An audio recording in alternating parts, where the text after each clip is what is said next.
ಪ್ರಥಮ PUC ಅರ್ಥಶಾಸ್ತ್ರದಲ್ಲಿ ನಾವು ನಿನ್ನೆ ದಿನ 2ನೇ ಅಧ್ಯಾಯವನ್ನು ವಿಶ್ಲೇಷಣೆ ಮಾಡ್ತಾ ಇದ್ದೀವಿ. ಈ 2ನೇ ಅಧ್ಯಾಯದಲ್ಲಿ ದತ್ತಾಂಶಗಳ ಸಂಗ್ರಹಣೆ ಅಂತಕ್ಕಂಥ ವಿಚಾರವನ್ನು ನಾವು ವಿಶ್ಲೇಷಣೆ ಮಾಡ್ತಾ ಇದ್ದೀವಿ. ಈ ದತ್ತಾಂಶಗಳ ಸಂಗ್ರಹಣೆಯಲ್ಲಿ ಮುಖ್ಯವಾಗಿ ನಾವು ದತ್ತಾಂಶಗಳನ್ನು ಹೇಗೆ ಸಂಗ್ರಹಿಸಿಕೊಳ್ತೀವಿ ಅನ್ನುವ ಒಂದು ವಿಶ್ಲೇಷಣೆಯನ್ನು ಕಳೆದ ತರಗತಿಯಲ್ಲಿ ನೋಡಿದ್ದೀವಿ. ಅಲ್ಲಿ ದತ್ತಾಂಶಗಳ ಮೂಲಗಳನ್ನು ನಾವು ನೋಡ್ತಾ ಇದ್ದೀವಿ. ದತ್ತಾಂಶಗಳನ್ನು ಹೇಗೆ ನಾವು ಸಂಗ್ರಹಿಸ್ತಾ ಇದ್ದೀವಿ ಅಂತ ಹೇಳಿದ್ರೆ, ನಾವು ಪ್ರಮುಖವಾಗಿ ಈ ದತ್ತಾಂಶಗಳ ದತ್ತಾಂಶಗಳನ್ನು ಸಂಗ್ರಹಿಸುವ ಮೂಲಗಳಲ್ಲಿ 2 ವಿಧಗಳನ್ನು ನಾವು ನೋಡಿದ್ವಿ. ನಿನ್ನೆ ಪ್ರಾಥಮಿಕ ದತ್ತಾಂಶ ಮತ್ತೊಂದು ಮಾಧ್ಯಮಿಕ ದತ್ತಾಂಶಗಳು ಅಂತಕ್ಕಂತಹ ಒಂದು ವಿಶ್ಲೇಷಣೆಯನ್ನು ನಾವು ನೋಡಿದ್ದೀವಿ. ಈಗ ಪ್ರಾಥಮಿಕ ದತ್ತಾಂಶಗಳನ್ನು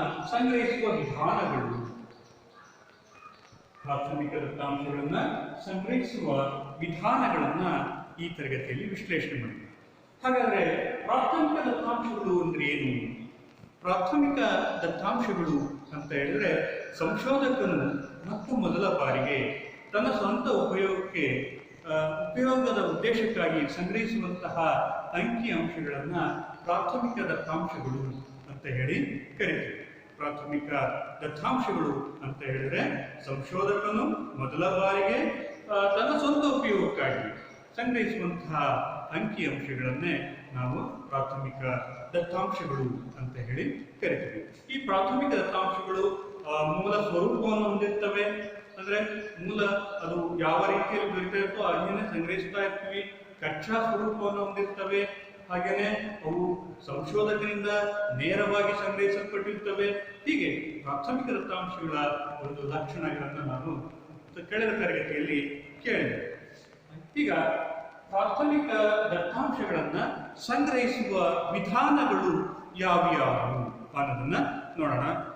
ಪ್ರಾಥಮಿಕ ದತ್ತಾಂಶಗಳನ್ನ 3 ವಿಧಾನಗಳಲ್ಲಿ ನಾವು ಸಂಗ್ರಹಿಸಬಹುದು. ಒಂದು ಯಾವುದು? ಮೊದಲನೇದಾಗಿರ್ತಕ್ಕಂಥದ್ದು ವೈಯಕ್ತಿಕ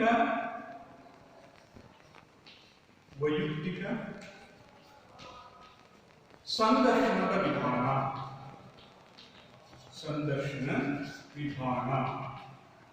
ವೈಯಕ್ತಿಕ ಸಂದರ್ಶನದ ವಿಧಾನದ ಮೂಲಕ ನಾವು ಪ್ರಾಥಮಿಕ ದತ್ತಾಂಶಗಳನ್ನು ಸಂಗ್ರಹಿಸಬಹುದು. ಎರಡನೇದಾಗಿರ್ತಕ್ಕಂಥದ್ದು ಅಂಚೆ ಪ್ರಶ್ನಾವಳಿಗಳ ಮೂಲಕ ಪ್ರಾಥಮಿಕ ದತ್ತಾಂಶಗಳನ್ನು ಸಂಗ್ರಹಿಸಬಹುದು. ಹಾಗೆಯೇ ಮೂರನೇದಾಗಿರ್ತಕ್ಕಂಥದ್ದು ದೂರವಾಣಿಗಳ ಕರೆಯನ್ನ ಮಾಡೋದ್ರ ಮೂಲಕ ಪ್ರಾಥಮಿಕ ದತ್ತಾಂಶಗಳನ್ನ ನಾವು ಸಂಗ್ರಹಿಸಬಹುದು. ಇನ್ನು 4ನೇದಾಗಿರ್ತಕ್ಕಂಥದ್ದು ಪೈಲಟ್ ಸಮೀಕ್ಷೆ ಅಥವಾ ಮಾರ್ಗದರ್ಶಿ ಸಮೀಕ್ಷೆಯ ಮೂಲಕ ನಾವು ಪ್ರಾಥಮಿಕ ದತ್ತಾಂಶಗಳನ್ನು ಸಂಗ್ರಹಿಸಬಹುದು ಅನ್ನುವ ಒಂದು ವಿಚಾರವನ್ನ ಈ ದಿನದ ತರಗತಿಯಲ್ಲಿ ನಾವು ವಿಶ್ಲೇಷಣೆ ಮಾಡೋಣ. ಈಗ ವೈಯಕ್ತಿಕ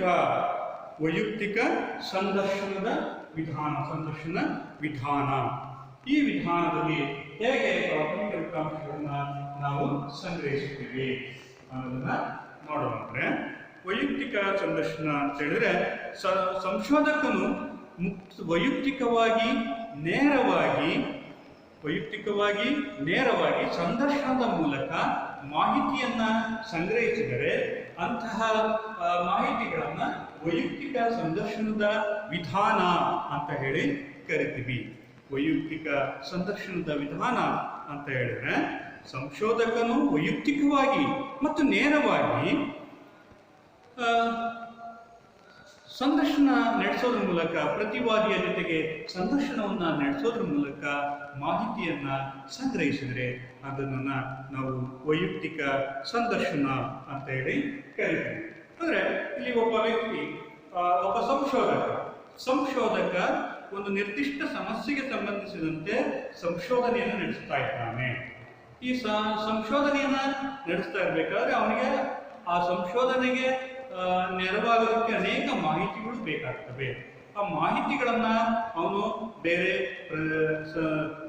ಮಾಹಿತಿದಾರರಿಂದ ಸಂಗ್ರಹಿಸಬೇಕಾಗುತ್ತೆ.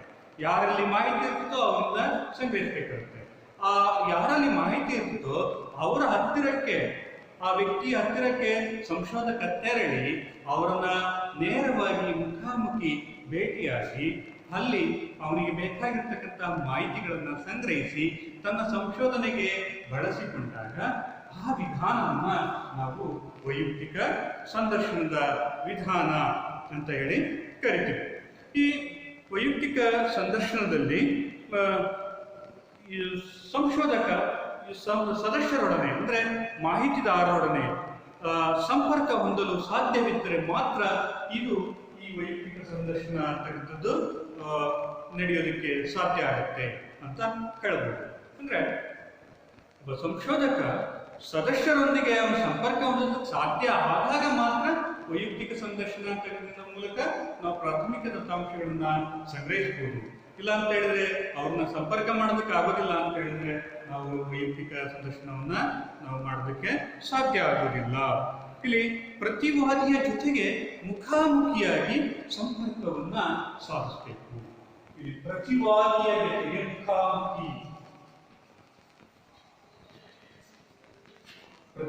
ಜೊತೆಗೆ ಮುಖಾಮುಖಿಯಾಗಿ ಈ ಒಂದು ಸಂಪರ್ಕವನ್ನು ಸಾಧಿಸುವುದರ ಮೂಲಕ ಇಲ್ಲಿ ಮಾಹಿತಿಗಳನ್ನ ಸಂಗ್ರಹಿಸುತ್ತಾರೆ. ಹಾಗಾಗಿ ಇಲ್ಲಿ ಇದರಿಂದ ಒಂದು ಮುಖಾಮುಖಿ ಅಂತ ಹೇಳಿದ್ರೆ ಮಾಹಿತಿದಾರನಿಗೆ ಮತ್ತು ಸಂದರ್ಶನಿಗೆ ನೇರವಾಗಿರ್ತಕ್ಕಂಥ ಸಂಪರ್ಕ ಇರುತ್ತೆ. ಮಾಹಿತಿದಾರರಿಂದ ಅವನು ಸಂದರ್ಶಕ ಏನ್ ಮಾಡ್ತಾನೆ, ಸಂಶೋಧಕ ಪ್ರಶ್ನೆಗಳನ್ನ ಕೇಳ್ತಾನೆ, ಅವನಿಗೆ ಬೇಕಾಗಿರ್ತಕ್ಕಂಥ ಮಾಹಿತಿಯನ್ನ ಅದಕ್ಕೆ ಮಾಹಿತಿದಾರ ತನ್ನಲ್ಲಿರ್ತಕ್ಕಂಥ ಒಂದು ಮಾಹಿತಿಗಳನ್ನ ಸಂದರ್ಶಕನಿಗೆ ಕೊಡ್ತಾ ಇರ್ತಾನೆ. ಹೀಗಾಗಿ ಇಲ್ಲಿ ಮುಖಾಮುಖಿಯ ಭೇಟಿ ಅಂತಕ್ಕಂಥದ್ದು ಕಂಡು ಬರ್ತಾ ಇರ್ತದೆ. ಹಾಗೆಯೇ ಈ ವೈಯಕ್ತಿಕ ಸಂದರ್ಶನ ಅಂತ ಹೇಳಿದ್ರೆ ಇದು ಸಹಜವಾಗಿ ಎಲ್ಲ ಕಡೆ ಇದನ್ನ ಈ ಒಂದು ಪ್ರಕ್ರಿಯೆಗಳನ್ನು ನಾವು ನೋಡ್ಬೋದು. ಯಾವುದೇ ಒಂದು ನಾವು ಅಂಕಿಅಂಶಗಳು ಬೇಕು ಅಂತ ಹೇಳಿದ್ರೆ ಪ್ರಾರಂಭದಲ್ಲಿ ನಮಗೆ ಅನಿಸ್ತಕ್ಕಂಥದ್ದು ವೈಯಕ್ತಿಕ ಸಂದರ್ಶನವನ್ನ ನಡೆಸಿದ್ರೆ ಬಹಳ ಅನುಕೂಲತೆ ಅಂತಕ್ಕಂಥದ್ದನ್ನ ನಾವು ನೋಡ್ಬೋದು. ಹಾಗಾಗಿ ಈ ವೈಯಕ್ತಿಕ ಸಂದರ್ಶನ ಅಂದ್ರೆ ಏನು, ಮುಖ್ಯವಾಗಿ ಸಂಶೋಧಕ ಮಾಹಿತಿದಾರರ ಬಳಿ ತೆರಳಿ ನೇರವಾಗಿ ಮಾಹಿತಿಯನ್ನು ಸಂಗ್ರಹಿಸಿ ಅವರನ್ನು ಸಂದರ್ಶನ ಮಾಡಿ ಮಾಹಿತಿಯನ್ನು ಸಂಗ್ರಹಿಸಿಕೊಂಡು ಪ್ರಾಥಮಿಕ ದತ್ತಾಂಶಗಳನ್ನು ಸಂಗ್ರಹಿಸಿದರೆ ಅದನ್ನ ವೈಯಕ್ತಿಕ ಸಂದರ್ಶನ ಅಂತ ಹೇಳಿ ಕರೀತೇವೆ. ಈ ವೈಯಕ್ತಿಕ ಸಂದರ್ಶನದ ಪ್ರಮುಖ ಅನುಕೂಲಗಳು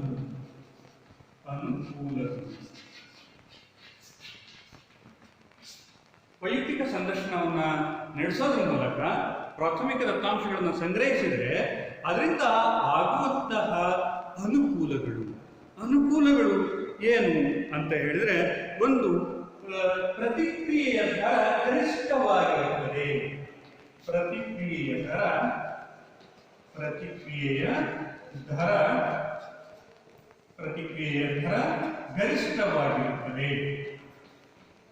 ಗರಿಷ್ಠವಾಗಿರುತ್ತದೆ. ಅಂದ್ರೆ ಈ ಒಂದು ಅಂಶದ ಅರ್ಥ ಏನಪ್ಪ ಅಂತ ಹೇಳಿದ್ರೆ, ಯಾರನ್ನ ಸಂಶೋಧಕ ಮಾಹಿತಿಯನ್ನ ಪಡೆಯೋದಕ್ಕೋಸ್ಕರ ಯಾರನ್ನ ಸಂಪರ್ಕ ಮಾಡಿದ್ದಾರೋ ಅವರಿಗೆ ನೇರವಾಗಿ ಹೋಗಿ ಸಂಪರ್ಕ ಮಾಡಿದಾಗ ಅವರ ಪ್ರತಿಕ್ರಿಯೆ ಯಾವ ರೀತಿ ಇರುತ್ತೆ, ಅವನೇನಾದ್ರೂ ಪ್ರಶ್ನೆ ಕೇಳಿದ್ರೆ ಅವ್ರ ಉತ್ತರ ಯಾವ ರೀತಿ ಕೊಡ್ತಾ ಇದ್ದಾರೆ, ವಿಶ್ವಾಸದಿಂದ ಕೊಡ್ತಾ ಇದ್ದಾರೋ ಅಥವಾ ಅವರು ಒಂದು ರೀತಿ ಉದಾಸೀನತೆಯಿಂದ ಪ್ರತಿಕ್ರಿಯೆಯನ್ನು ಕೊಡ್ತಾ ಇದ್ದಾರೋ, ಈ ರೀತಿಯಾಗಿ ಹೀಗೆ ನಾವು ಆ ಪ್ರತಿಕ್ರಿಯೆ ಯಾವ ರೀತಿ ಇದೆ, ಆಸಕ್ತಿಯಿಂದ ಉತ್ತರವನ್ನು ಕೊಡ್ತಾ ಇದ್ರು ಅಥವಾ ಏನಾದರೂ ಪೂರ್ವಗ್ರಹ ಪೀಡಿತಕ್ಕೆ ಒಳಗಾಗಿದ್ದರು, ಹೀಗೆ ಆ ರೀತಿಯಾಗಿ ನಾವು ವಿಶ್ಲೇಷಣೆ ಮಾಡೋದ್ರಿಂದ ಅಂತಹ ಯಾವ ರೀತಿಯಲ್ಲಿ ಪ್ರತಿಕ್ರಿಯೆ ಸಿಗುತ್ತೆ ಅನ್ನೋದನ್ನ ಸಂದರ್ಶಕನಿಗೆ ಮುಕ್ತವಾಗಿ ದೊರೆಯುತ್ತದೆ. ಇನ್ನು ಎರಡನೇದಾಗಿರ್ತಕ್ಕಂಥದ್ದು ಅಸ್ಪಷ್ಟ ಪ್ರಶ್ನೆಗಳಿಗೆ ಸ್ಪಷ್ಟತೆ ನೀಡುವ ಅವಕಾಶವಿರುತ್ತದೆ. ಸ್ಪಷ್ಟತೆಗೆ ಅವಕಾಶವಿರುತ್ತದೆ.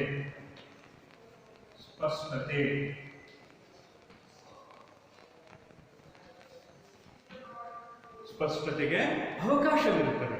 ಇಲ್ಲಿ ಸಂದರ್ಶಕ ಏನಾದರೂ ಒಂದು ಪ್ರಶ್ನೆನ ಮಾಹಿತಿದಾರನಿಗೆ ಕೇಳ್ತಾರೆ.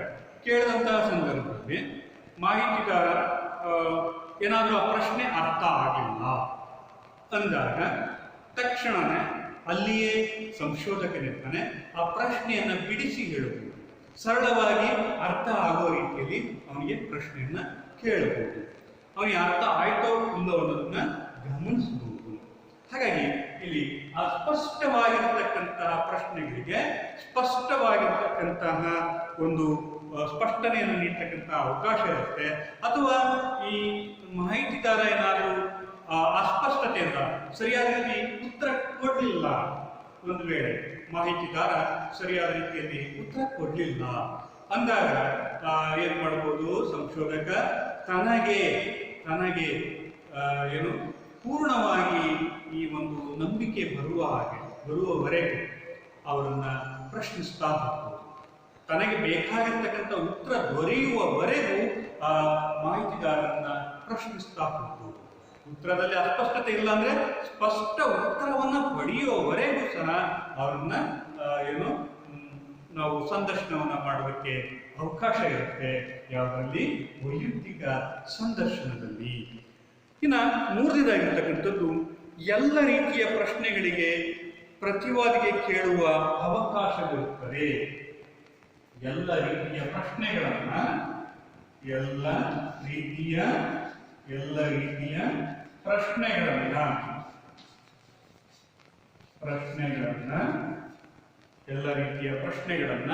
ಪ್ರತಿವಾದಿಗೆ ಕೇಳುವ ಅವಕಾಶವಿರುತ್ತದೆ. ಯಾಕಂತ ಹೇಳಿದ್ರೆ ಪ್ರತಿವಾದಿ ಅವನ ಎದುರುಗಡೆನೇ ಇರ್ತಾನೆ, ನೇರ ಸಂಪರ್ಕದಲ್ಲಿರ್ತಾರೆ. ಹಾಗೇನೆ ವೈಯಕ್ತಿಕವಾಗಿ ಅವರೊಬ್ಬರು ಭೇಟಿಯಾಗಿರ್ತದೆ. ಆಗ ಯಾವುದೇ ಪ್ರಶ್ನೆಗಳನ್ನ ಉಳಿಸ್ಕೊಳ್ತಾನೆ, ಎಲ್ಲ ಏನೇನು ಪ್ರಶ್ನೆಗಳನ್ನ ಮಾಡ್ಕೊಂಡಿರ್ತಾನೋ ಆ ಎಲ್ಲ ಪ್ರಶ್ನೆಗಳನ್ನು ಸಹ ಪ್ರತಿವಾದಿಗಳಿಗೆ ಕೇಳಬಹುದು. ಅವನ ಪ್ರಶ್ನೆ ಬ್ಯಾಂಕ್ ಅಂತ ಏನ್ ಮಾಡ್ಕೊಂಡಿರ್ತಾನೆ, ಪ್ರಶ್ನಾವಳಿಗಳನ್ನ ಯಾವ ರೀತಿ ತಯಾರು ಮಾಡ್ಕೊಂಡಿರ್ತಾನೆ, ಆ ಪ್ರಶ್ನಾವಳಿಯಲ್ಲಿರ್ತಕ್ಕಂಥ ಎಲ್ಲ ಪ್ರಶ್ನೆಗಳನ್ನು ಸಹ ಕೇಳಬಹುದು. ಒಂದು ವೇಳೆ ಇನ್ನೂ ಹೆಚ್ಚಿನ ಮಾಹಿತಿ ಬೇಕು ಅಂತ ಹೇಳಿದ್ರೆ ಇನ್ನೂ ಹೆಚ್ಚಿನ ಪ್ರಶ್ನೆಗಳನ್ನ ಸ್ಥಳದಲ್ಲಿಯೇ ಕೇಳಿ ಮಾಹಿತಿಯನ್ನ ಸಂಗ್ರಹಿಸಿಕೊಳ್ಳಬಹುದು. ಹಾಗಾಗಿ ವೈಯಕ್ತಿಕ ಸಂದರ್ಶನದಲ್ಲಿ ಮತ್ತೊಂದು ಅನುಕೂಲತೆ ಏನಪ್ಪಾ ಅಂತ ಹೇಳಿದ್ರೆ ಎಲ್ಲ ರೀತಿಯ ಪ್ರಶ್ನೆಗಳನ್ನ ಇಲ್ಲಿ ಪ್ರತಿವಾದಿಗೆ ನಾವು ಕೇಳೋದಕ್ಕೆ ಅವಕಾಶ ಇರುತ್ತೆ. ಹಾಗೇನೆ ನಾಲ್ಕನೇದಾಗಿರ್ತಕ್ಕಂಥದ್ದು, ಇಲ್ಲಿ ಹೆಚ್ಚು ನಿಖರತೆ ಮತ್ತು ನಂಬಿಕೆಗೆ ಅರ್ಹವಾಗಿರುತ್ತದೆ. ಹೆಚ್ಚು ನಿಖರತೆ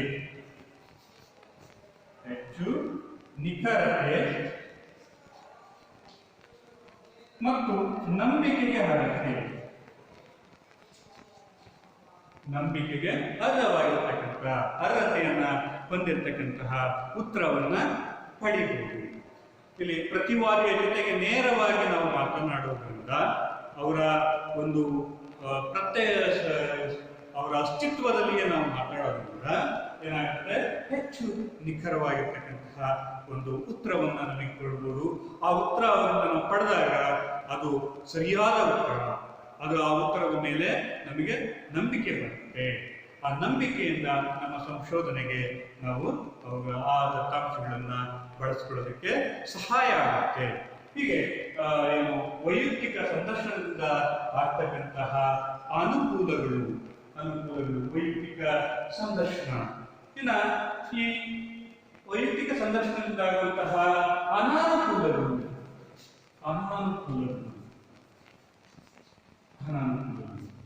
ವೈಯಕ್ತಿಕ ಸಂದರ್ಶನದಿಂದ ಆಗ್ತಕ್ಕಂತಹ ಕೆಲವೊಂದು ದೋಷಗಳು ಸಹ ಕಂಡು ಬರ್ತವೆ. ವೈಯಕ್ತಿಕ ಸಂದರ್ಶನದಲ್ಲಿ ಕೆಲವೊಂದು ದೋಷಗಳು ಸಹ ಕಂಡು ಬರ್ತವೆ. ಅಂತಹ ದೋಷಗಳ ಏನಪ್ಪಾ ಅಂತ ಹೇಳಿದ್ರೆ, ಈ ವಿಧಾನದಲ್ಲಿ ಹೆಚ್ಚು ಸಮಯವನ್ನು ತೆಗೆದುಕೊಳ್ಳುತ್ತದೆ. ಹೆಚ್ಚು ಸಮಯವನ್ನು ತೆಗೆದುಕೊಳ್ಳುತ್ತದೆ. ಹೆಚ್ಚು ಸಮಯವನ್ನು ತೆಗೆದುಕೊಳ್ಳೋದ್ರಿಂದ ಇದು ಸಾಕಷ್ಟು ಶ್ರಮವನ್ನು ನಾವು ಹಾಕಬೇಕಾಗುತ್ತೆ. ಯಾಕಂತೇಳಿದ್ರೆ ಒಂದೊಂದೇ ಮಾಹಿತಿಯನ್ನು ತಗೋಬೇಕು. ಆ ಮಾಹಿತಿದಾರ ಎಲ್ಲಿರ್ತಾನೋ ನಾವು ಅಲ್ಲಿಗೇನೆ ಭೇಟಿ ಕೊಡಬೇಕು. ಒಬ್ಬ ಮಾಹಿತಿದಾರರಿಂದ ಮಾಹಿತಿ ಸಿಗ್ತಾ ಇರಲ್ಲ. ಅನೇಕ ಜನರನ್ನ ನಾವು ಸಂದರ್ಶನ ಮಾಡಬೇಕಾಗುತ್ತೆ. ಅನೇಕ ಜನರನ್ನ ನಾವು ಸಂದರ್ಶನ ಮಾಡಬೇಕು ಅಂತ ಹೇಳಿದ್ರೆ ಅವ್ರನ್ನ ಒಬ್ಬೊಬ್ಬರನ್ನೇ ನಾವು ಭೇಟಿ ಹಾಕಂತ ಹೋಗ್ಬೇಕು ಅಂತ ಹೇಳಿದ್ರೆ ಸಾಕಷ್ಟು ಸಮಯ ಅಂತಕ್ಕಂಥದ್ದು ನಮಗೆ ವ್ಯರ್ಥ ಆಗೋದನ್ನ ಈ ಸಂದರ್ಶನದಲ್ಲಿ ನಾವು ನೋಡ್ಬೋದು. ಯಾಕಂತ ಹೇಳಿದ್ರೆ 100 ಜನ ನಾವು ಸಂದರ್ಶನ ಮಾಡಬೇಕು ಅಂತ, 101 ಮಾಹಿತಿ, ಒಂದು ವಿಷಯವನ್ನ ಅಥವಾ ಯಾವುದೋ ಒಂದು ಆರ್ಥಿಕ ಸಮಸ್ಯೆಯನ್ನು ನಾವು ತೆಗೆದುಕೊಂಡಾಗ ಆ ಆರ್ಥಿಕ ಸಮಸ್ಯೆಗೆ ಯಾರೋ ಒಬ್ಬರನ್ನ ಸಂದರ್ಶನ ಮಾಡಿ ಅದಕ್ಕೆ ಪರಿಹಾರವನ್ನು ಸೂಚಿಸಿದ್ರೆ ಅದು ಅಂತ ಗುಣಮಟ್ಟದ ಸಂಶೋಧನೆ ಆಗುವುದಿಲ್ಲ. ಅವಾಗ ಏನ್ ಮಾಡ್ಬೇಕಾಗತ್ತೆ, ಹೆಚ್ಚು ಜನರನ್ನ ನಾವು ಏನ್ ಮಾಡ್ಬೇಕಾಗತ್ತೆ, ಸಂದರ್ಶನಕ್ಕೆ ಒಳಪಡಿಸ್ಬೇಕಾಗುತ್ತೆ, ತನಿಖೆಗೆ ಒಳಪಡಿಸ್ಬೇಕಾಗುತ್ತೆ, ಮತ್ತು ಸಮೀಕ್ಷೆಗಳನ್ನು ನಾವು ಕೈಗೊಳ್ಬೇಕಾಗುತ್ತೆ. ಆಗ ನಮಗೇನಾಗ್ತದೆ, ಹೆಚ್ಚು ಸಮಯ ಅಂತಕ್ಕಂಥದ್ದು ಬೇಕಾಗುತ್ತೆ. ಇನ್ನು ಎರಡನೇದಾಗಿರ್ತಕ್ಕಂಥದ್ದು ಅಧಿಕ ವೆಚ್ಚದ್ದಾಗಿದೆ. ಅಧಿಕ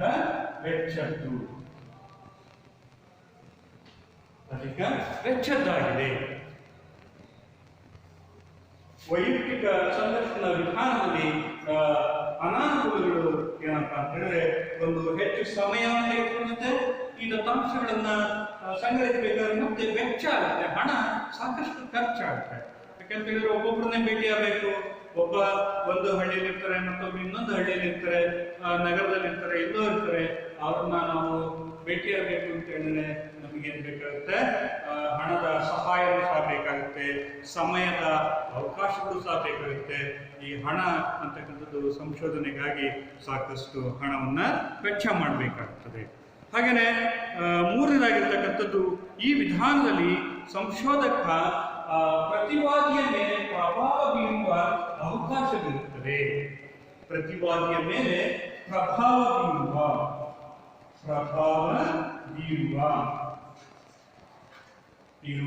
ಅವಕಾಶವಿರುತ್ತದೆ.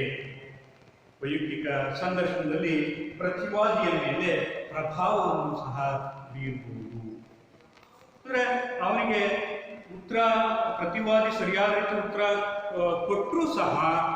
ಕೊಟ್ಟಿದ್ದರೂ ಸಹ ಇವು ಸಂಶೋಧಕನಿಗೆ ಅನುಕೂಲ ಆಗುವ ರೀತಿಯಲ್ಲಿ ಉತ್ತರ ಪಡೆಯೋದಕ್ಕೆ ಅವನ ಮೇಲೆ ಏನ್ ಮಾಡ್ಬೋದು, ಪ್ರಭಾವವನ್ನು ಬೀರ್ತಾರೆ. ನೋಡಿ, ಅದಕ್ಕೊಂದು ಉದಾಹರಣೆಯಾಗಿ ನಾವು ಕೊಡ್ಬೋದು. ಈಗಿನ ಮಾಧ್ಯಮಗಳನ್ನು ನಾವು ನೋಡ್ತಾ ಇದ್ರೆ, ಆ ಮಾಧ್ಯಮಗಳಲ್ಲಿ ಏನು ಮಾಧ್ಯಮಗಳು ಅಥವಾ ಪತ್ರಕರ್ತರು ತಮಗೆ ಬೇಕಾಗಿರ್ತಕ್ಕಂಥ ಉತ್ತರ, ಸತ್ಯವನ್ನು ಶೋಧನೆ ಮಾಡೋದಕ್ಕೋಸ್ಕರ ಏನೆಲ್ಲ ಪ್ರಶ್ನೆಗಳನ್ನ ಕೇಳಿ ಆ ಕೇಳಿದ್ದೇ ಪ್ರಶ್ನೆಯನ್ನ ಕೇಳ್ತಾ ಏನಾಗ್ತಾರೆ, ಅವರಿಗೆ ಬೇಕಾಗಿರ್ತಕ್ಕಂಥ ಮಾಹಿತಿಯನ್ನ ಪಡೆಯೋದಕ್ಕೆ ಗೊತ್ತಾಗ್ತಾರೆ, ಅವರು ಪ್ರಭಾವವನ್ನು ಬೀರ್ತಾ ಇರ್ತಾರೆ. ಮಾಹಿತಿಗಾರನಿಗೆ ಗೊತ್ತಿರೋದಿಲ್ಲ, ಆ ರೀತಿಯಲ್ಲಿ ಆ ಪ್ರಶ್ನೆಗಳಿಗೆ ಅವರು ಉತ್ತರವನ್ನ ಪಡಿತಾ ಇರ್ತಾರೆ. ಹೀಗೆ ಸಂಶೋಧಕ ಏನ್ ಮಾಡ್ಬೋದು, ಮಾಹಿತಿದಾರರ ಮೇಲೆ ಪ್ರಭಾವವನ್ನು ಸಹ ಏನ್ ಮಾಡ್ತಾರೆ, ಬೀರುವ ಅವಕಾಶವಿರುತ್ತದೆ. ಹಾಗಾಗಿ ಈ ಒಂದು ವೈಯಕ್ತಿಕ ಸಂದರ್ಶನ ಅಂತಕ್ಕಂಥದ್ದು ಅಷ್ಟೊಂದು ಸಮರ್ಪಕ ಅಲ್ಲ ಅಂತಕ್ಕಂಥದ್ದು ಇದರಿಂದ ಅನಾನುಕೂಲಗಳಿಂದ ನಮಗೆ ತಿಳಿದು ಬರುತ್ತೆ. ವಿದ್ಯಾರ್ಥಿಗಳೇ, ಇದು ಪ್ರಾಥಮಿಕ ದತ್ತಾಂಶಗಳನ್ನು ಸಂಗ್ರಹಿಸುವ ವಿಧಾನಗಳಲ್ಲಿ ಮೊದಲನೇ ವಿಧಾನ ಯಾವುದು? ವೈಯಕ್ತಿಕ ಸಂದರ್ಶನದ ವಿಧಾನ. ವೈಯಕ್ತಿಕ ಸಂದರ್ಶನದ ವಿಧಾನ ಆಗಿದೆ. ಈ ವಿಧಾನದಲ್ಲಿ ನಾವು ಸಂಶೋಧಕನು ನೇರವಾಗಿ ವೈಯಕ್ತಿಕವಾಗಿ ಮಾಹಿತಿದಾರರಿಂದ ಸಂದರ್ಶನದ ಮೂಲಕ ಮಾಹಿತಿಗಳನ್ನು ಸಂಗ್ರಹಿಸುವ ವಿಧಾನಕ್ಕೆ ನಾವು ವೈಯಕ್ತಿಕ ಸಂದರ್ಶನದ ವಿಧಾನ ಅಂತ ಹೇಳಿ ಕರಿತೀವಿ. ಇದರಿಂದ ಆಗ್ತಕ್ಕಂಥ ಅನುಕೂಲಗಳು ಏನು ಅಂತ ಹೇಳಿದ್ರೆ, ಪ್ರತಿಕ್ರಿಯೆಯ ದರ ಗರಿಷ್ಠವಾಗಿರುತ್ತೆ. ಎರಡನೇದು, ಸ್ಪಷ್ಟತೆಗೆ ಅವಕಾಶವಿರುತ್ತದೆ. 3, ಎಲ್ಲಾ ರೀತಿಯ ಪ್ರಶ್ನೆಗಳನ್ನ ಕೇಳಬಹುದು. 4, ಹೆಚ್ಚು ನಿಖರತೆ ಇದೆ. ಪ್ರತಿವಾದಿಯಿಂದ ಪಡಿತಾ ಇರ್ತಕ್ಕಂಥ ಉತ್ತರ ನಮಗೆ ಸ್ಪಷ್ಟ ಮತ್ತು ಹೆಚ್ಚು ನಿಖರತೆಯನ್ನ ನಾವು ಹೊಂದಬಹುದು. ಆ ಒಂದು ನಂಬಿಕೆ ಇರುತ್ತೆ. ಇನ್ನ ಇದರಿಂದ ಆಗ್ತಕ್ಕಂಥ ಅನಾನುಕೂಲಗಳು ಅಂತ ಹೇಳಿದ್ರೆ, ಹೆಚ್ಚು ಸಮಯವನ್ನು ತೆಗೆದುಕೊಳ್ಳುತ್ತದೆ. ಎರಡನೇದು, ಅಧಿಕ ವೆಚ್ಚದಾಯಕ ಆಗಿದೆ. ಮೂರನೇದಾಗಿರ್ತಕ್ಕಂಥದ್ದು, ಪ್ರಭಾವವನ್ನ ಸಹ ಬೀರುವ ಅವಕಾಶ ಇರುತ್ತದೆ. ಅಂದ್ರೆ ಪ್ರತಿವಾದಿಯ ಮೇಲೆ ಪ್ರಭಾವವನ್ನು ಸಹ ಬೀರುವ ಅವಕಾಶ ಇರುತ್ತದೆ. ಇನ್ನು ಪ್ರಾಥಮಿಕ ದತ್ತಾಂಶಗಳನ್ನ ಸಂಗ್ರಹಿಸುವ ವಿಧಾನದಲ್ಲಿ ಎರಡನೇ ವಿಧಾನ ಅಂಚೆ ಮೂಲಕ ಪ್ರಶ್ನಾವಳಿಗಳನ್ನ ರವಾನಿಸುವುದು. ಅಂಚೆ ಮೂಲಕ ಸಮೀಕ್ಷೆಯನ್ನು ನಡೆಸುವುದು. ಎರಡನೇದು ಅಂಚೆ ಮೂಲಕ ಪ್ರಶ್ನಾವಳಿಗಳನ್ನ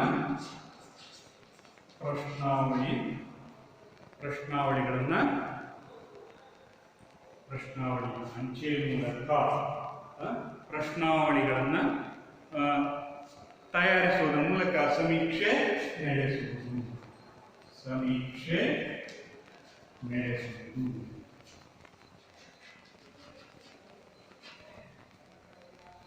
ಇದು ಎರಡನೇ ವಿಧಾನ ಆಗಿದೆ. ಯಾವುದು? ಅಂಚೆಯ ಮೂಲಕ ಸಮೀಕ್ಷೆ ನಡೆಸುವುದು. ಅಂಚೆಯ ಮೂಲಕ ಸಮೀಕ್ಷೆ ನಡೆಸುವುದು ಅಂತ ಹೇಳಿ ಏನು ಎರಡನೇ ವಿಧಾನ. ಪ್ರಾಥಮಿಕ ದತ್ತಾಂಶಗಳನ್ನು ಸಂಗ್ರಹಿಸುವ ವಿಧಾನದಲ್ಲಿ ಅಂಚೆಯ ಮೂಲಕ ಸಮೀಕ್ಷೆಯನ್ನು ನಡೆಸುವುದು ಇದು ಎರಡನೇ ವಿಧಾನ. ಅಂಚೆ ಮೂಲಕ ಸಮೀಕ್ಷೆ ನಡೆಸುವುದು ಅಂತ ಹೇಳಿದ್ರೆ ಒಂದು ವಿಷಯದ ಬಗ್ಗೆ ಅನೇಕ ಪ್ರಶ್ನೆಗಳನ್ನು ಒಳಗೊಂಡ ಒಂದು ಪಟ್ಟಿಯನ್ನು ರಚಿಸಿ ಆ ಪ್ರಶ್ನಾವಳಿಗಳನ್ನು ಮಾಹಿತಿಯ ಮೂಲಕ್ಕೆ ರವಾನಿಸುವುದು. ಅಂಚೆಯ ಮೂಲಕ ಮಾಹಿತಿಯ ಮೂಲಕ್ಕೆ ರವಾನಿಸುವುದರ ಮೂಲಕ ದತ್ತಾಂಶಗಳನ್ನು ಸಂಗ್ರಹಿಸಿದರೆ ಅಂತಹ ದತ್ತಾಂಶಗಳನ್ನು ಅಂತ ಕರಿತೀವಿ ಅಂಚೆ ಮೂಲಕ ಸಮೀಕ್ಷೆ ನಡೆಸುವುದು. ಅಂಚೆ ಮೂಲಕ ಸಮೀಕ್ಷೆ ನಡೆಸುವುದು ಅಂತ ಹೇಳಿದ್ರೆ ಸಂಶೋಧಕ ಏನ್ ಮಾಡ್ತಾನೆ?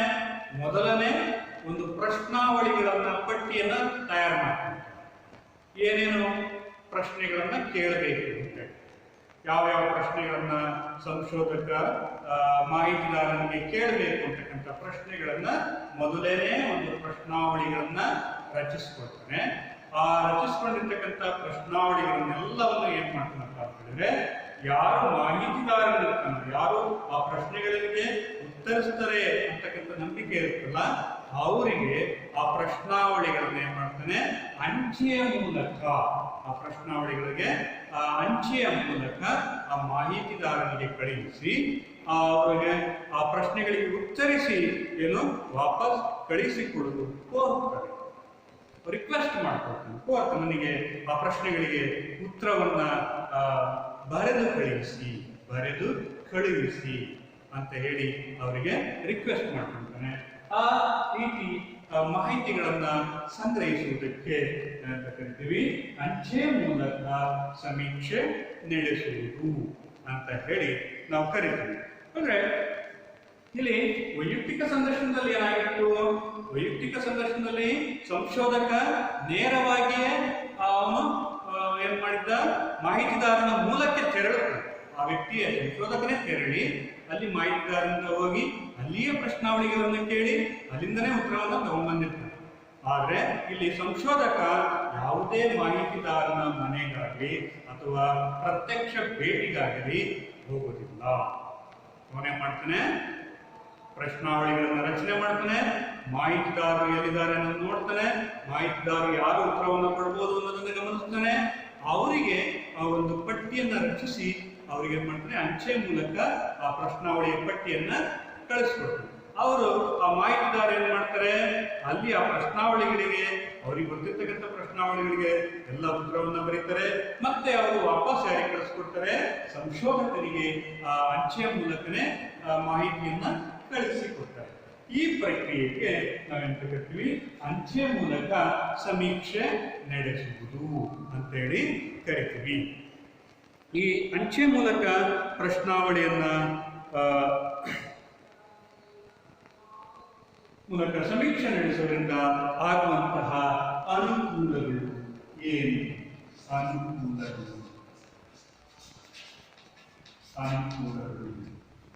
ಅಂಚೆ ಮೂಲಕ ಪ್ರಶ್ನಾವಳಿಗಳನ್ನ ರವಾನಿಸುವುದರ ಮೂಲಕ ಆಗುವಂತಹ ಅನುಕೂಲಗಳು. ಒಂದು, ಕಡಿಮೆ ವೆಚ್ಚದ್ದಾಗಿದೆ. ಕಡಿಮೆ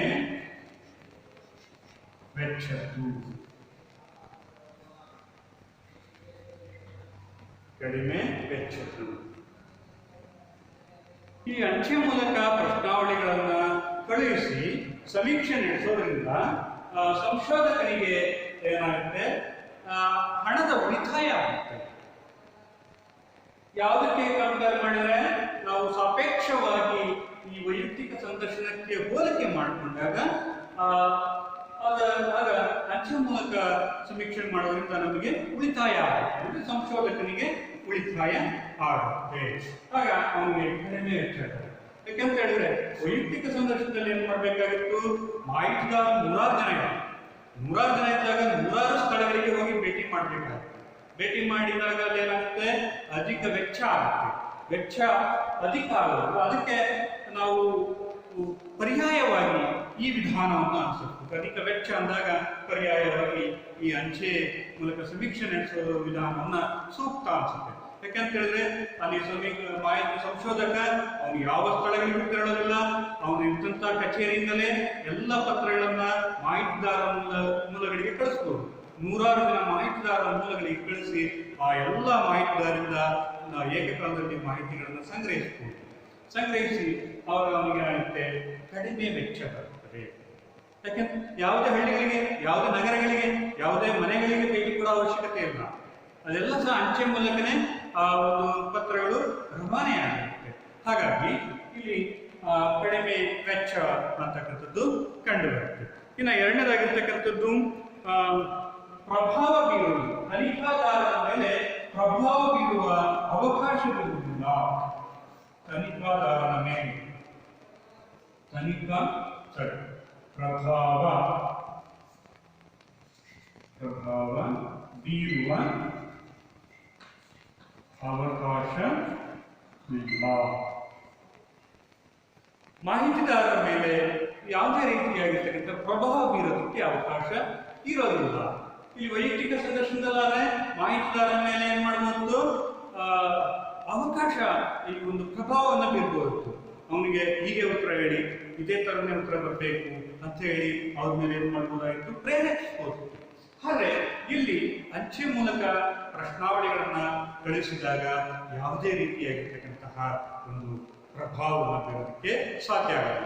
ಯಾಕಂತ ಹೇಳಿದ್ರೆ ಇಲ್ಲಿ ಅಂಚೆ ಮೂಲಕ ಮಾಹಿತಿಯನ್ನು ಕಳಿಸಿರ್ತಂತ, ಪ್ರಶ್ನಾವಳಿಗಳನ್ನ ಕಳಿಸಿರ್ತಂತ, ಅಲ್ಲಿ ಸಂಶೋಧಕ ಯಾರು ಅನ್ನೋದನ್ನೇ ಮಾಹಿತಿದಾರರಿಗೆ ಗೊತ್ತಿರ್ತದೆ. ಬಹುತೇಕ ಬಹಳಷ್ಟು ಕಡೆ ಮಾಹಿತಿದಾರರಿಗೆ ಈ ಸಂಶೋಧಕರು ಯಾರು, ಈ ದತ್ತಾಂಶಗಳನ್ನು ಸಂಗ್ರಹಿಸ್ತಾ ಇರೋರು ಯಾರು ಅನ್ನೋದು ಸಂಶೋಧಕನಿಗೆ ಮಾಹಿತಿದಾರರಿಗೆ ಗೊತ್ತಿರಲ್ಲ. ಸಂಶೋಧಕನಿಗೆ ಮಾಹಿತಿದಾರ ಹೇಗಿದ್ದಾರೆ, ಅವರು ಯಾವ ಸ್ಥಳದಲ್ಲಿದ್ದಾರೆ ಅನ್ನೋದು ಗೊತ್ತಿರುತ್ತಷ್ಟೇ. ಹೇಗಿದ್ದಾರೆ ಅನ್ನೋದು ಅವನಿಗೂ ಸಹ ಅವರ ಮುಖತಃ ಪರಿಚಯ ಇರೋದಿಲ್ಲ. ಮುಖಾಮುಖಿ ಭೇಟಿನೇ ಆಗಿಲ್ಲ.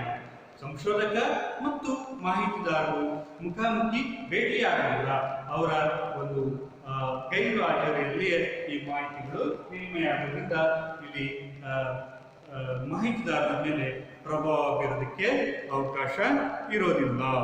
ಈ ವಿಧಾನದಲ್ಲಿ ಉತ್ತರಿಸಲು ಸಾಕಷ್ಟು ಸಮಯವಿರುತ್ತದೆ. ಮೂರನೇದಾಗಿರುವಂಥ ಅನುಕೂಲಗಳು ಸಾಕಷ್ಟು ಸಮಯವಿರುತ್ತದೆ.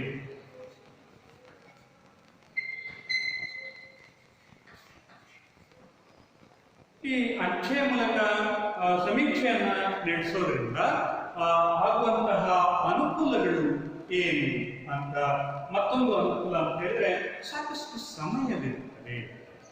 ಇಲ್ಲಿ ಸಾಕಷ್ಟು ಸಮಯ ಇರುತ್ತೆ. ಯಾಕಂತ ಹೇಳಿದ್ರೆ ವೈಯಕ್ತಿಕ ಸಂದರ್ಶನದಲ್ಲಿ ನೇರವಾಗಿ ಸಂಶೋಧಕ ಪ್ರಶ್ನೆಯನ್ನ ಕೇಳ್ತಿದ್ದ, ಪ್ರಶ್ನೆ ಕೇಳಿದ ತಕ್ಷಣ ಉತ್ತರ ಕೊಡ್ಬೇಕಾಗಿತ್ತು. ಮಾಹಿತಿಗಾರ ಪ್ರಶ್ನೆ ಕೇಳಿದ ತಕ್ಷಣನೇ ಉತ್ತರ ಕೊಡ್ಬೇಕಾಗಿತ್ತು. ಅಲ್ಲಿ ಉತ್ತರ ಕೊಡೋದಕ್ಕೆ ಅವನಿಗೆ ಸಮಯವೇ ಇರುವುದಿಲ್ಲ. ಯಾಕಂತ ಹೇಳಿದ್ರೆ ಸಂಶೋಧಕ ಅವನ ಎದುರುಗಡೆನೇ ಇರ್ತಿದ್ದ ಅಥವಾ ಪ್ರತ್ಯಕ್ಷವಾಗಿ ಅಲ್ಲಿಯೇ ಕಂಡು ಬರ್ತಾ ಇದ್ದ. ಹಾಗಾಗಿ ತಕ್ಷಣನೇ ಉತ್ತರ ಕೊಡ್ತಿತ್ತು. ಆದರೆ ಇಲ್ಲಿ ಮಾಹಿತಿದಾರ ಆ ಕೇಳಿರ್ತಕ್ಕಂಥ ಪ್ರಶ್ನೆಗಳನ್ನ ಅರ್ಥೈಸಿಕೊಂಡು ಅವನಿಗೆ ಗೊತ್ತಿರ್ತಕ್ಕಂಥ ಎಲ್ಲ ಮಾಹಿತಿಗಳನ್ನ ಸಾವಧಾನವಾಗಿ ಉತ್ತರವನ್ನ ಕೊಡೋದಕ್ಕೆ ಅವಕಾಶವಿರುತ್ತದೆ. ಹಾಗಾಗಿ ಇದೊಂದು ಅನುಕೂಲತೆಗಳನ್ನ ನಾವು ಗಮನಿಸಬಹುದು. ಇನ್ನು ಮೂರನೇದಾಗಿರ್ತಕ್ಕಂಥದ್ದು ಈ ವಿಧಾನದಲ್ಲಿ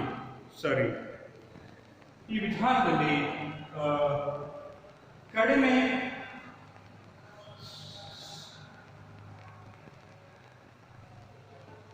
ಅನುಕೂಲಗಳಲ್ಲಿ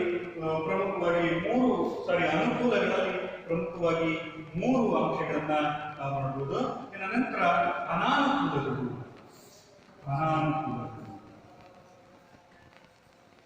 ಅನಾನುಕೂಲಗಳು. ಅಂಚೆ ಮೂಲಕ ಸಮೀಕ್ಷೆಯನ್ನ ನಡೆಸೋದ್ರಿಂದ ಆಗುವಂತಹ ಅನಾನುಕೂಲಗಳು ಏನು ಅಂತ ಹೇಳಿದ್ರೆ, ಅನಕ್ಷರಸ್ಥರಿದ್ರೆ ಮಾಹಿತಿ ಲಭ್ಯ ಆಗುವುದಿಲ್ಲ.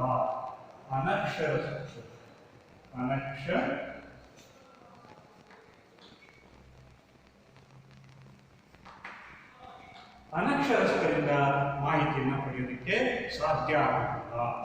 ಯಾಕೆಂತ ಹೇಳಿದ್ರೆ ಅವರಿಗೆ ಪ್ರಶ್ನೆಯನ್ನ ಓದಿ ಅರ್ಥ ಮಾಡ್ಕೊಳ್ಳೋದಕ್ಕೆ ಸಾಧ್ಯ ಆಗುತ್ತಿಲ್ಲ.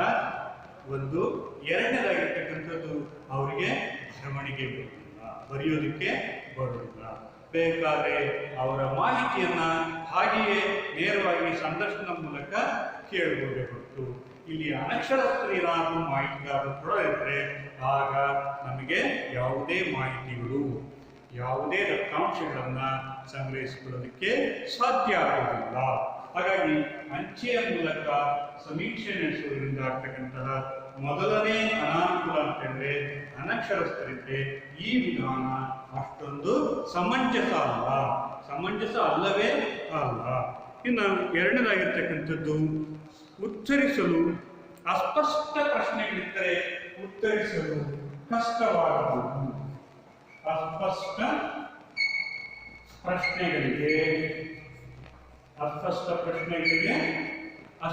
ಪ್ರಶ್ನೆಗಳಿಗೆ ಉತ್ತರಿಸಲು ಕಷ್ಟವಾಗಬಹುದು. ಇಲ್ಲಿ ಏನೋ ಅಂಚೆ ಮೂಲಕ ಪ್ರಶ್ನೆಗಳನ್ನ ನಾವೇನಾದರೂ ಕೇಳಿ ಕಳಿಸ್ತೀವಿ ಅಂತ ಹೇಳಿದ್ರೆ, ಆ ಮಾಹಿತಿಗಾರನಿಗೆ ಆ ಪ್ರಶ್ನೆ ಏನಾದರೂ ಅರ್ಥ ಆಗಿಲ್ಲ ಅಂತ ಹೇಳಿದಾಗ ಉತ್ತರಗಳು ನಮಗೆ ಸಿಗುವುದಿಲ್ಲ, ಮಾಹಿತಿಗಳು ಸಿಗುವುದಿಲ್ಲ. ಇದು ಈ ಒಂದು ಸಮೀಕ್ಷೆಯ ವಿಧಾನದ ಪ್ರಮುಖ ದೋಷ ಆಗಿದೆ. ಇಲ್ಲಿ ನಾವೇನ್ ಮಾಡ್ತೀವಿ ಅಂತ ಹೇಳಿದ್ರೆ, ಪ್ರಶ್ನೆಯನ್ನ ಬರೆದ್ಬಿಟ್ಟು ಕಳಿಸ್ಬಿಡ್ತೀವಿ. ಆ ಪ್ರಶ್ನೆ ಮಾಹಿತಿದಾರನಿಗೆ ಗೊತ್ತಾಗಬೇಕು, ಪ್ರಶ್ನೆ ಏನಿದೆ, ಆ ಪ್ರಶ್ನೆ ಅರ್ಥ ತಿಳ್ಕೊಬೇಕು. ಅರ್ಥ ತಿಳ್ಕೊಂಡ ನಂತರ ಅವನು ಉತ್ತರ ಬರೆಯೋದಕ್ಕೆ ಸಾಧ್ಯ ಆಗುತ್ತೆ. ಪ್ರಶ್ನೆನೇ ಅರ್ಥ ಆಗಲ್ಲ ಅಂತ ಹೇಳಿದ್ರೆ ಉತ್ತರ ಏನ್ ಬರೀತಾನೆ, ಅದಕ್ಕೆ ಮಾಹಿತಿಯನ್ನು ಕೊಡ್ತಾರೆ, ಮಾಹಿತಿ ಏನಾಗ್ತವೆ, ಅಸ್ಪಷ್ಟ ಆಗುತ್ತೆ. ಮಾಹಿತಿ ಅಸ್ಪಷ್ಟ ಆದಾಗ ಏನಾಗುತ್ತೆ, ನಾವು ಸಂಗ್ರಹಿಸಿದಂಥ ದತ್ತಾಂಶಗಳು ಲೋಪದೋಷಗಳಿಂದ ಕೂಡಿರ್ತವೆ. ಅಥವಾ ಯಾವುದೇ ಒಂದು ಸಮಸ್ಯೆಗೆ ಪರಿಹಾರವನ್ನು ಕೊಡಬೇಕಾದ್ರೆ ನಮಗೆ ಸರಿಯಾದ ರೀತಿಯಾಗಿರ್ತಕ್ಕಂತಹ ಪರಿಹಾರದ ಕ್ರಮಗಳನ್ನು ನಾವು ಕಂಡುಕೊಳ್ಳೋದಕ್ಕೆ ಸಾಧ್ಯ ಆಗೋದಿಲ್ಲ. ಇನ್ನು ಈ ವಿಧಾನದಲ್ಲಿ ಮತ್ತೊಂದು ಪ್ರಮುಖ ದೋಷ ಅಂತ ಹೇಳಿದ್ರೆ, ಎಲ್ಲ ಪ್ರಶ್ನೆಗಳಿಗೂ ಉತ್ತರಿಸಲು ಆಗದೇ ಇರಬಹುದು. ಎಲ್ಲ ಪ್ರಶ್ನೆಗಳಿಗೂ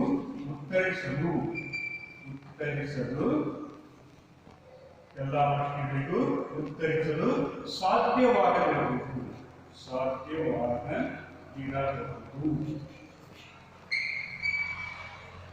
ಎಲ್ಲ ಪ್ರಶ್ನೆಗಳಿಗೂ ಉತ್ತರಿಸಲು ಸಾಧ್ಯವಾಗದೇ ಇರಬೇಕು. ಇಲ್ಲಿ ಏನೋ ನಾವು ಕಳಿಸಿರ್ತಕ್ಕಂಥ ಎಲ್ಲ ಪ್ರಶ್ನೆಗಳಿಗೂ ಉತ್ತರ ಬರುತ್ತೆ ಅನ್ನೋದನ್ನು ನಿರೀಕ್ಷೆ ಮಾಡೋದು ತಪ್ಪು.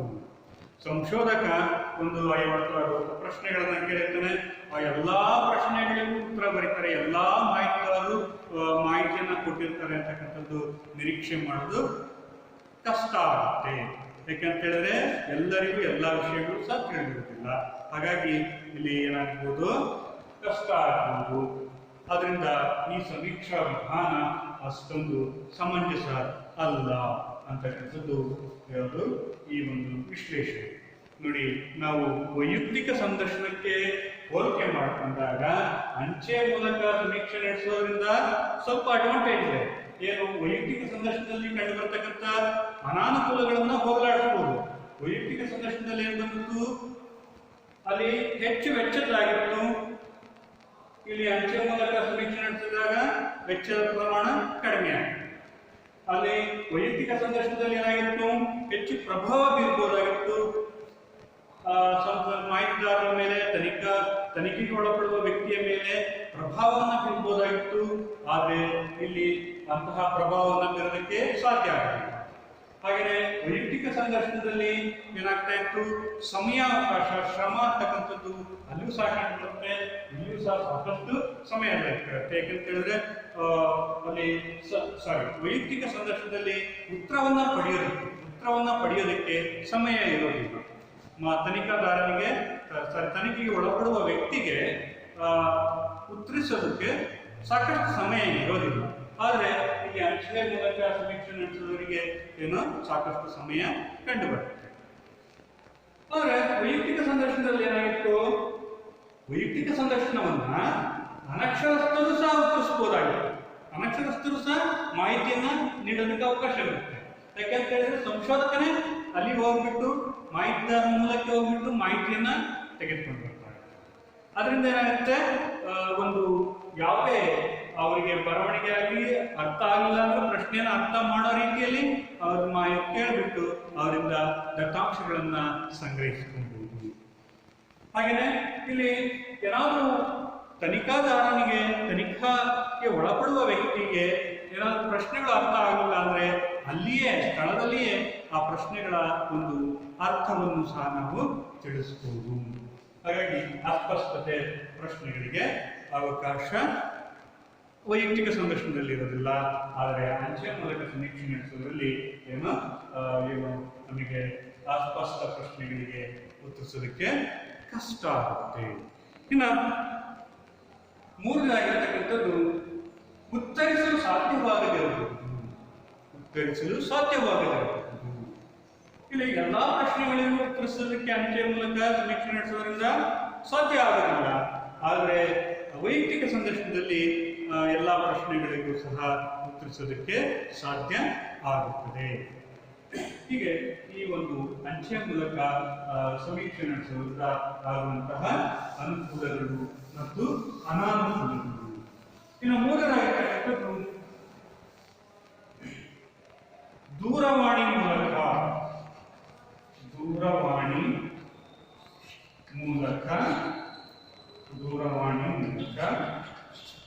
ಮಾಹಿತಿ ಸಮೀಕ್ಷೆ ನಡೆಸುವುದು.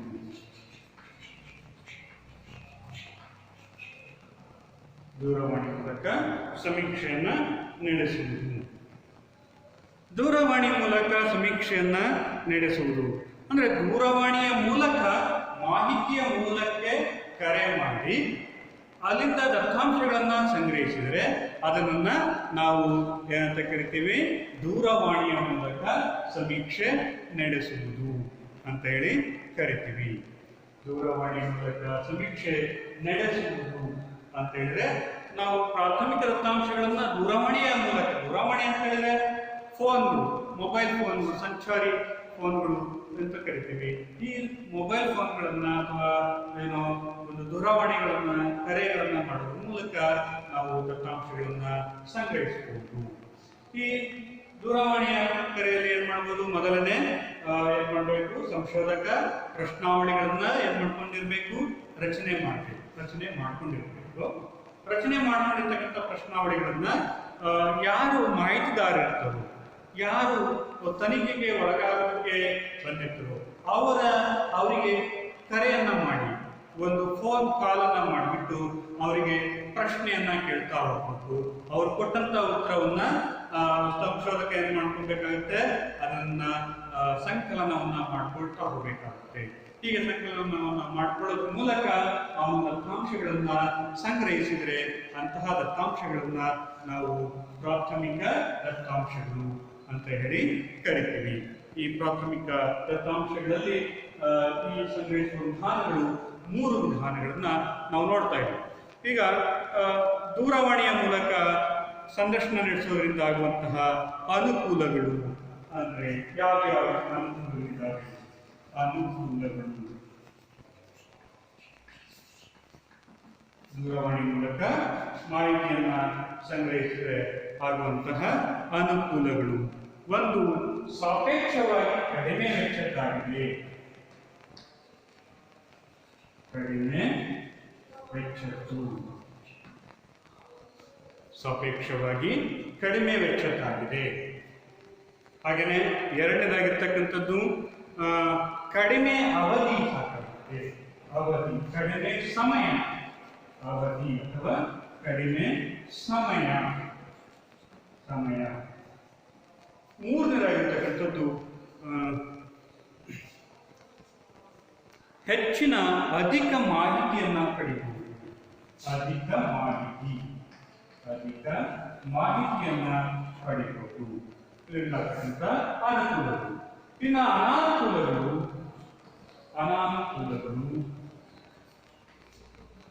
ಒಂದರಾಗಿರ್ತಕ್ಕಂಥದ್ದು ಏನು ಇಲ್ಲಿ ಮೊದಲನೇದಾಗಿರ್ತಕ್ಕಂಥದ್ದು ದೂರವಾಣಿ ಸೌಲಭ್ಯವಿಲ್ಲದೆ ಇರತಕ್ಕಂಥವರಿಗೆ ನಾವು ಮಾಹಿತಿಗಳನ್ನು ಸಂಗ್ರಹಿಸೋದಕ್ಕೆ ಕಷ್ಟ ಆಗುತ್ತೆ. ದೂರವಾಣಿ ಸೌಲಭ್ಯದ ಕೊರತೆ. ದೂರವಾಣಿ ಸೌಲಭ್ಯದ ಕೊರತೆ ಕಂಡುಬರಬಹುದು. ಹಾಗೆಯೇ ಸೂಕ್ಷ್ಮ ವಿಚಾರಗಳನ್ನು ಸಂಗ್ರಹಿಸಲು ಸಾಧ್ಯ ಆಗುವುದಿಲ್ಲ. ಸೂಕ್ಷ್ಮ ವಿಚಾರಗಳ ಸಂಗ್ರಹಣೆ ಅಸಾಧ್ಯ. ಸೂಕ್ಷ್ಮ ವಿಚಾರಗಳ ಸಂಗ್ರಹಣೆ ಅಸಾಧ್ಯವಾಗಬಹುದು. ಇನ್ನು ಮೂರನೇದಾಗಿರ್ತಕ್ಕಂಥದ್ದು ಯೋಚಿಸಿ, ಅಂದರೆ ಸಾಕಷ್ಟು ಸಮಯವಿರುವುದಿಲ್ಲ. ಸಮಯ ಕಡಿಮೆ ಇರುತ್ತೆ. ಸಮಯದ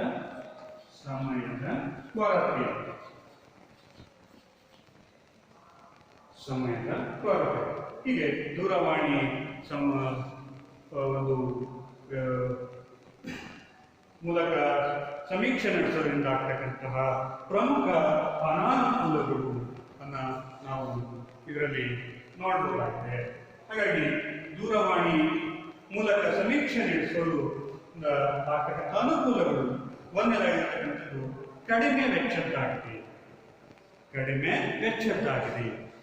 ಕಡಿಮೆ ವೆಚ್ಚ ಅಂದರೆ ಸಾಪೇಕ್ಷವಾಗಿ ಹೋಲಿಕೆ ಮಾಡಿಕೊಂಡ್ರೆ ಅಂಚೆ ಮೂಲಕ ಪ್ರಶ್ನಾವಳಿಗಳಿಗೆ ಸಮೀಕ್ಷೆ ನಡೆಸೋದ್ರಿಂದಾಗಿ ಅಥವಾ ವೈಯಕ್ತಿಕ ಸಂದರ್ಶನ ಇವೆರಡಕ್ಕೂ ಹೋಲಿಕೆ ಮಾಡಿಕೊಂಡ್ರೆ ಕಡಿಮೆ ವೆಚ್ಚ.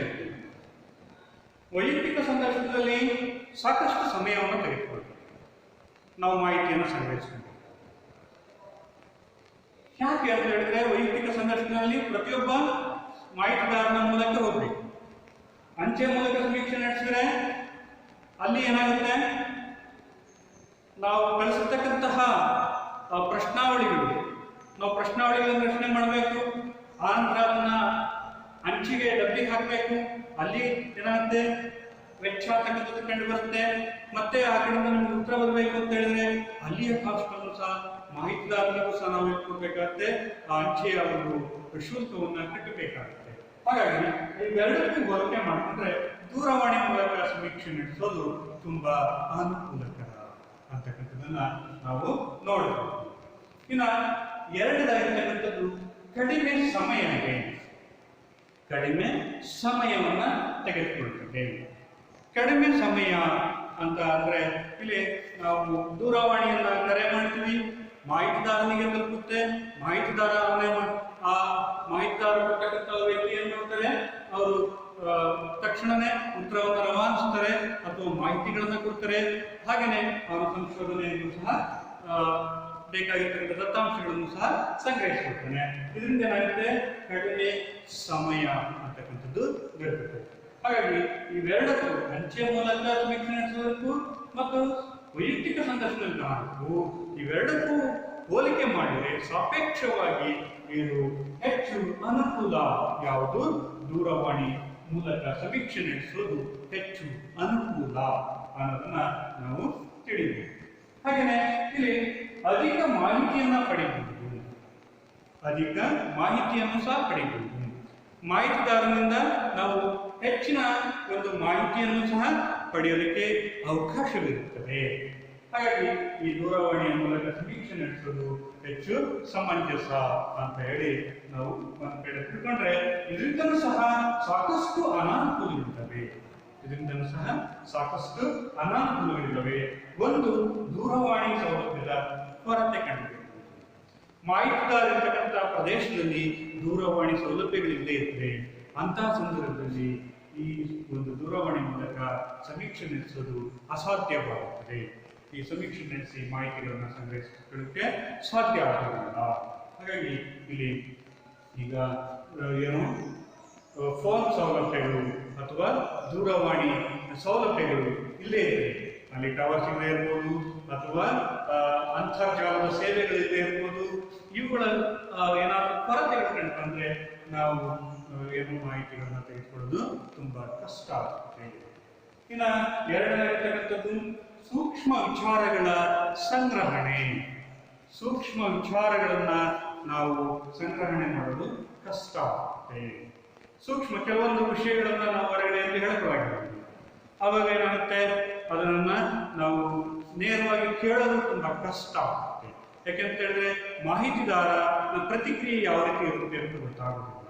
ಏನಾದರೂ ಪ್ರಶ್ನೆಯನ್ನು ನಾವು ಕೇಳಿದ್ದನ್ನ ಅಂತ ಸರಿಯಾಗಿ ಅರ್ಥ ಮಾಡ್ಕೊಳ್ಳಿಲ್ಲ ಅಂತ ಹೇಳಿದ್ರೆ ಆಗ ನಮ್ಮ ಮೇಲೆ ಏನಾಗ್ಬೋದು, ಮುನಿಸಿಕೊಂಡಾಗ ನಮಗೆ ದೊರೆತಕ್ಕಂತಹ ದತ್ತಾಂಶಗಳು ಏನಾಗ್ಬೋದು, ಲೋಪದೋಷದಿಂದ ಕೂಡೋದಕ್ಕೆ ಸಾಧ್ಯತೆ ಇರುತ್ತದೆ. ಹಾಗಾಗಿ ಈ ಒಂದು ದೂರವಾಣಿ ಮೂಲಕ ಸಂದರ್ಶನದ ಸಮೀಕ್ಷೆ ನಡೆಸ್ತಕ್ಕಂಥದ್ದು ತುಂಬಾ ಕಷ್ಟಕರವಾಗುತ್ತೆ. ಇನ್ನು ಇಲ್ಲಿ ಉತ್ತರಿಸೋದಕ್ಕೆ ಸಮಯದ ಕೊರತೆ ಕಂಡುಬರುತ್ತೆ.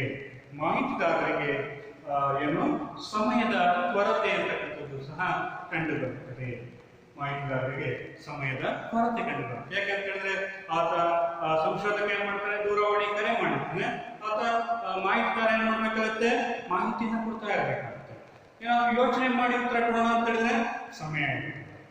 ಆದ್ರೆ ಅದೇ ಅಂಚೆ ಮೂಲಕ ಪ್ರಶ್ನೆಗಳಿಗಾದ್ರೆ ಸರಿಯಾದ ರೀತಿಯಲ್ಲಿ ನಾವೇನ್ ಮಾಡ್ಬೋದು, ಪ್ರಶ್ನೆಗಳನ್ನ ಅರ್ಥ ಮಾಡ್ಕೊಬಹುದು, ನಿಧಾನವಾಗಿ ಸಾವಕಾಶ ಕೂತ್ಕೊಂಡು ಉತ್ತರವನ್ನ ಬರೀಬಹುದು.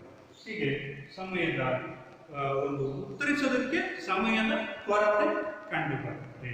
ಇಷ್ಟು ಏನು ಪ್ರಾಥಮಿಕ ದತ್ತಾಂಶಗಳನ್ನ ಸಂಗ್ರಹಿಸುವ ವಿಧಾನಗಳು.